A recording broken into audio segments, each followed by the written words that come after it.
The most attention ever given to anyone, potentially, has been Derek Jeter. Jeter. If you have or haven't noticed over the last 30 years or so, uh, Derek Jeter has been given an inordinate amount of attention and is now the recipient of a new documentary that began airing on ESPN this week. But it is not your standard documentary. It is a 7-part documentary dedicated to the captain, as he is called. I do not have an issue with Derek Jeter having a documentary. He is a 4-time world champion. He has over 3,000 hits. He is a Hall of Famer. He was a unanimous Hall of Famer, which I thought was. No, he came one vote short. Yeah, remember we made that guy asshole of the week. Yeah. Well, yeah, but the idea that anyone needs a 7-part documentary is ludicrous to me. The idea specifically Derek Jeter gets it is just more examples of how the Yankees are deified, how Jeter is more human than human in the media's eyes.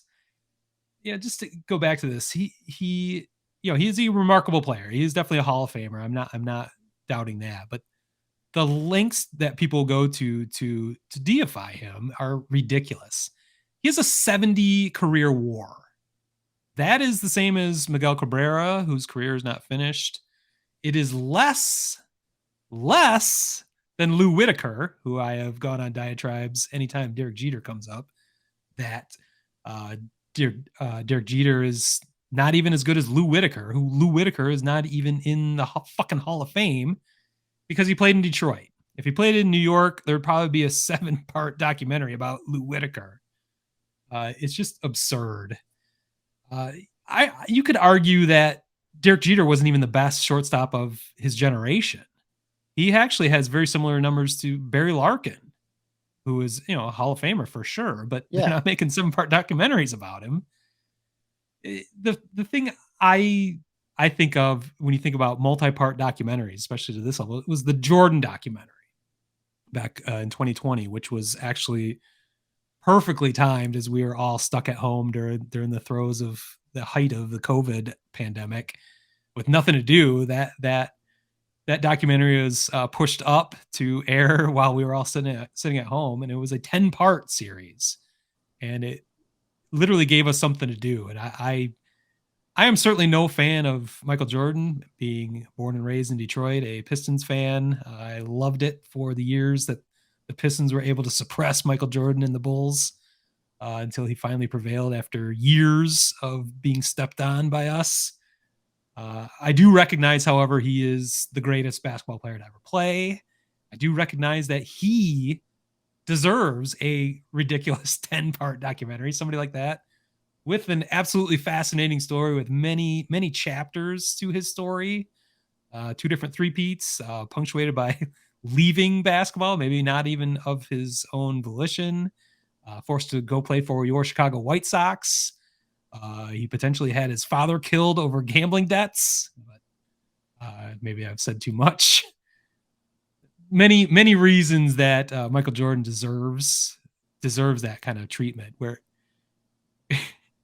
the captain, Derek Jeter, is not to that echelon in any way. If he had played anywhere but for the Yankees, we would not think about him twice, especially this long after his career. So you sent me a fun text after I knew the first episode was airing. I believe it was right after the Home Run Derby on Monday. It was, yeah.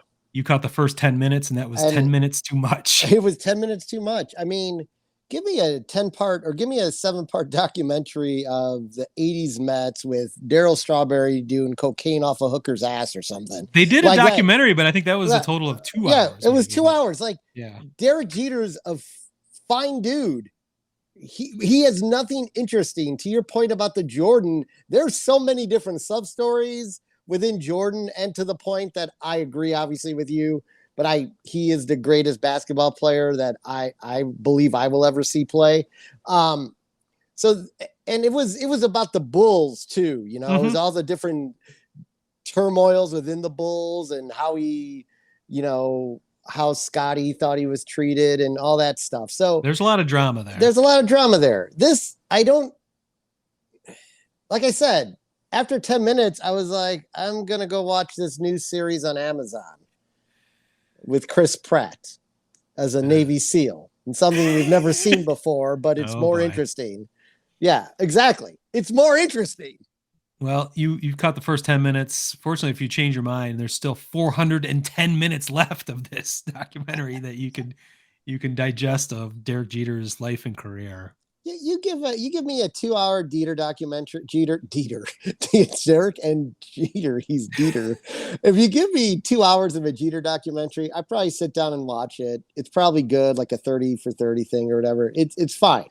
Yeah. There's no reason this guy has earned 7 parts. He's not even the best shortstop of all time. Yeah. And that's really my point. I think you summed that up perfectly. He definitely deserves a documentary. The 4-time champion, 3,000 plus hits. He's the famous gift baskets with his model girlfriends or model dates for each night. Those are interesting stories, but give him an hour, give him 2 hours. 7 hours of Derek Jeter documentary is just too much. So I want to be clear, though. I'm not making Derek Jeter our asshole of the week. No, not at all. I'm making the producers of this The Captain documentary our assholes of the week. And by extension, just ESPN. You are the assholes of the week.